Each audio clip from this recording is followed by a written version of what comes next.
Do you enjoy strange and lonely areas in video games?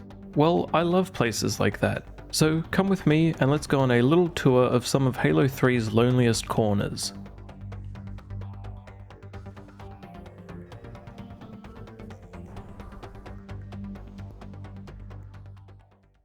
Welcome back to another installment of my Lonely Corners series. Today, if you can't tell, we're in Halo 3, specifically on the level The Storm. The first stop at Lonely Corner Station today is just in this room. Well, actually, it's a room inside this room. It's this room right up here. Yup. I don't know why I have a kind of obsession with this room, but I try to come into this room every single time I play this level and come past here. As you can see, it's like right, it's like right on High Street here in terms of like the level path that you take. And I've always kind of wondered, like, why does this room exist? Why did they bother to give this room an interior? Why did they bother making glass here that you can jump through? Why not just put a wall? It's a very nothing room, and it's kind of peaceful, I guess. A bit serene, you may say. Maybe there's like some exotic animals in here. That's interesting. They've got two blackboards here that have the exact same information. It's not very efficient, but it's a fun little room to come into and really do nothing. You can't even smoke in here. Anyway, there's something else that I wanted to show just over here. Betrayal. Sorry. Sorry. Alright, so we're just literally like 30 meters away. And it's something out here that I wanted to show you guys. Can you possibly see what's out here? Well, don't worry. We'll get nice and close. We can do a little glitch, little sneaky sneak to get out of the map here. Can you see it now? Have a look at that. We got some more floating trees. This is very obviously a reference to the floating tree from Halo 1, of course. I'm sure you all remember that. And, Bungie, they loved that tree so much from Halo 1 that they wanted to throw in a reference and give him a friend as well. So now he's not a lonely floating tree. He's got a little buddy. I booted up my old 360 and got on Halo 3 to see if these trees were floating in the original game, and they are. So you don't have to go double check that yourself. It's not an MCC porting glitch or whatever. These trees were floating in the original game. I was actually planning to record this entire video on the 360 on the original game because I had access to it. And then I was just like, I'm a gamer in 2026. I deserve to play Halo 3 in HD at 60 FPS. I think I've earned that as a gamer. And you've earned that as a viewer as well. You get to see this silly video in full HD glory. You can totally see these trees from inbounds. They are technically out of bounds, but you can see them from inbounds. All right, let's throw it to the next level. All right, here we are on the Covenant. I'm sure you'll all recognize this as the first tower that you go to.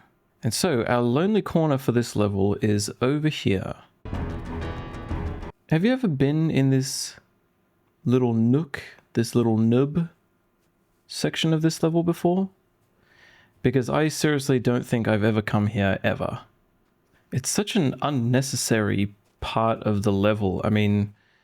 Just in the sense of like, this could have been walled off and, everybody's experience in this level would have been the exact same. But they just decided to put this kind of like section that juts into the mountain here. I think this spot here is my new favorite lonely corner that I've explored so far in this series, and I enjoyed it so much. I love this spot so much that I even wrote a definition of what a lonely corner is for the first time ever. I even wrote it down on my piece of paper here. Lonely corner.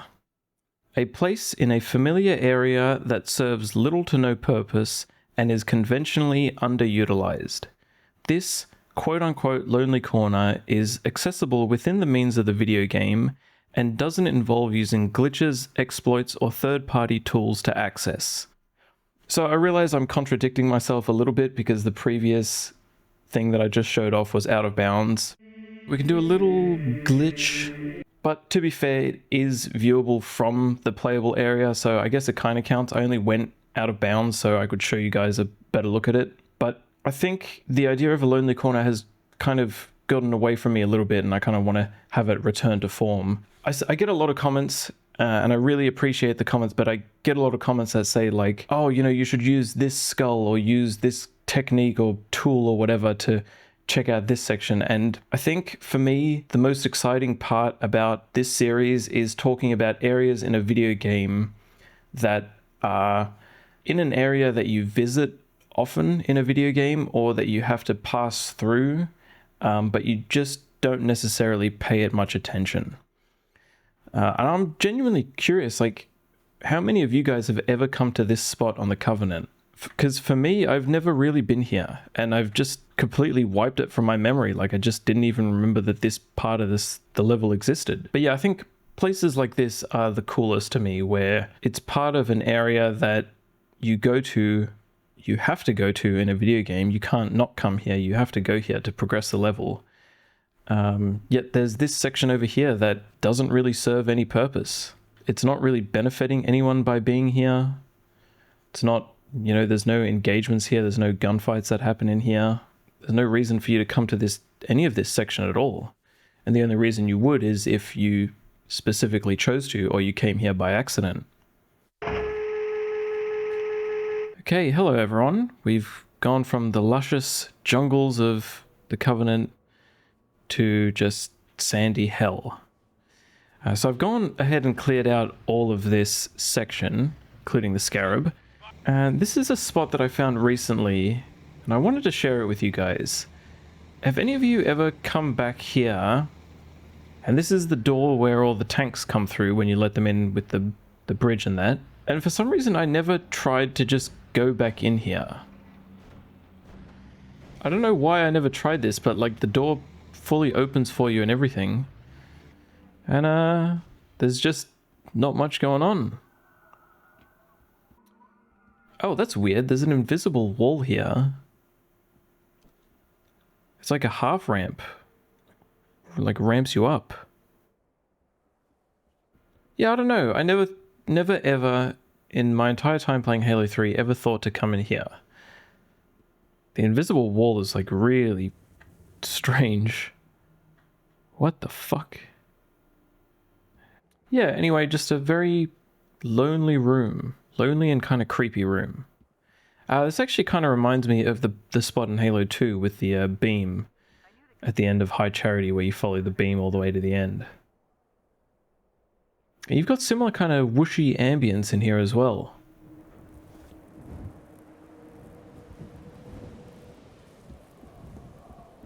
Interesting. I've got one more spot on this level, so I'll quickly cut to that and show you all that. Right, so instead of going through here and continuing on with the level, instead we're going to go over here. And you can come all the way over here. And for your troubles, you can find some very strange and random and creepy bloodstains. I have no idea how these bloodstains got here, or where's the corpse or anything else. And I think what's interesting about this spot is that Halo 3, they introduced a lot of the invisible walls to stop you from exploring the map, especially compared to Halo 2, where you could just go anywhere. Halo 3, it's like, get the fuck back in the game right now.